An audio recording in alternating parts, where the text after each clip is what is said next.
Well, good evening to you. We're going to begin tonight with a meeting of some high-powered lawmakers and cybersecurity experts in Little Rock.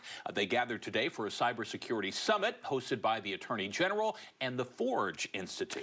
The focus of the summit, large-scale threats to national security posed by foreign adversaries. Channel 7's Andrew Mobley was at the summit today, and he joins us now in studio with the story. Andrew. Speakers at the summit emphasized the increasing number of cyber attacks not only on individual Americans, but the country's critical infrastructure.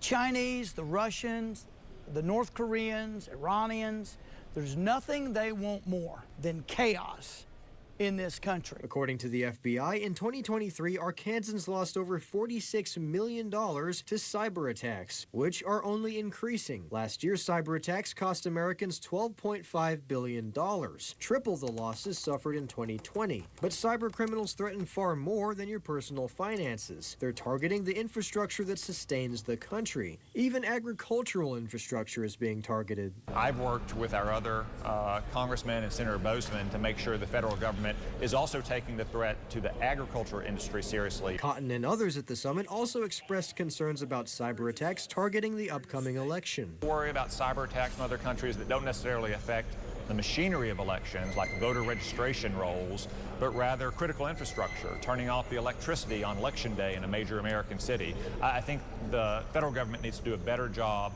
of policing those threats to ensure that we don't have an election thrown into chaos. In response to escalating cybersecurity threats from foreign adversaries, Cotton and other lawmakers are advocating not only for the shoring up of America's defensive cybersecurity capabilities, but offensive. Our adversaries have some of the best hackers in the world. We've got to have the best as well to make sure that our adversaries know that anything they do to us, we can hit back much harder. And nearly every speaker at the summit called for more day-to-day vigilance against cybersecurity threats on the part of individual Arkansans, highlighting the ubiquity of the problem. It's really important that every Arkansan understand basic best practices about password security, about clicking on links that they don't expect. We all must fight this threat together.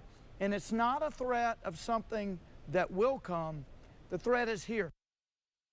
If you're a victim of a cybercrime, you can report it to the FBI's Internet Crime Complaint Center, which has an online form. On your side, I'm Andrew Mobley. All right, Andrew, thanks a lot. And you'll find a link to that form and more on this story at katv.com.